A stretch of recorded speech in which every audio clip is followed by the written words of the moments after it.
So first thing I did is I gathered my supplies. I primed the normal saline and the heparin in the med room to get the air bubbles out. I've also chosen the correct heparin. So for the central venous line here, I need 2 milliliters of 100 units per milliliter concentration heparin for 200 units total.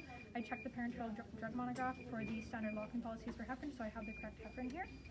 And I'll make sure to do my 3 checks prior to administering the heparin. So I've looked over my requisition here and made sure the labels match what's on the requisition for the name, bin, and birth date.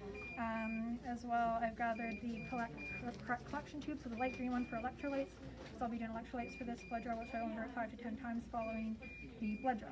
Okay, so I'm going to introduce myself to the patient. So hi, my name is Sarah Kinney. I'm a third-year student at University of Manitoba. I'm just here to draw some blood today from your central venous line to send off to the lab. Is that okay? Good. And it says here on the requisition your name is Derek Dreesen, and you would say the birthday. Is that correct? They have aphasia, but they can nod. So I just want to check that the name and birth date and PIN number also match what I have on the requisition, which it does. Okay, so now I can start. So I'm going to perform hand hygiene and then put on clean gloves. So they currently have an infusion running of normal saline. I need to stop that for 2 to 5 minutes prior to the blood draw.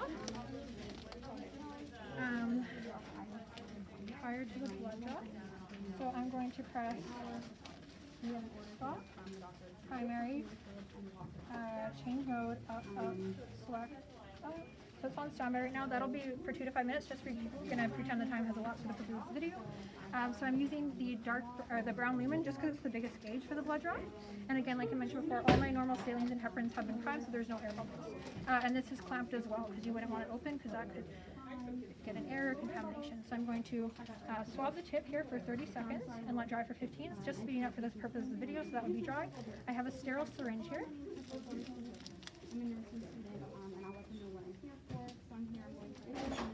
Unclamp, I need a 6 cc discard for the blood draw. So removing 6 cc's. Clamping, removing that, attaching my vacutainer, attaching my electrolyte collection tube, unclamp. That's going to fill up. So you want that pretty full of blood. Good. Removing that.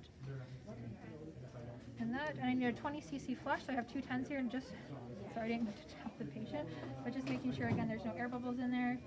And then unclamping, I'm going to push pause for 10.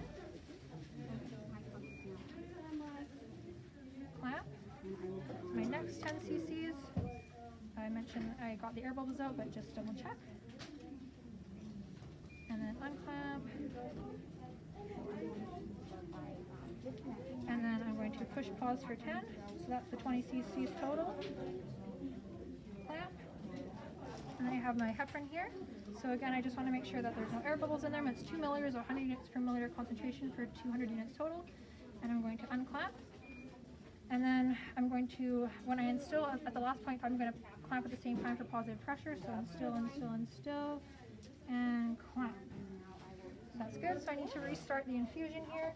So I'm going to press primary, confirm primary, start.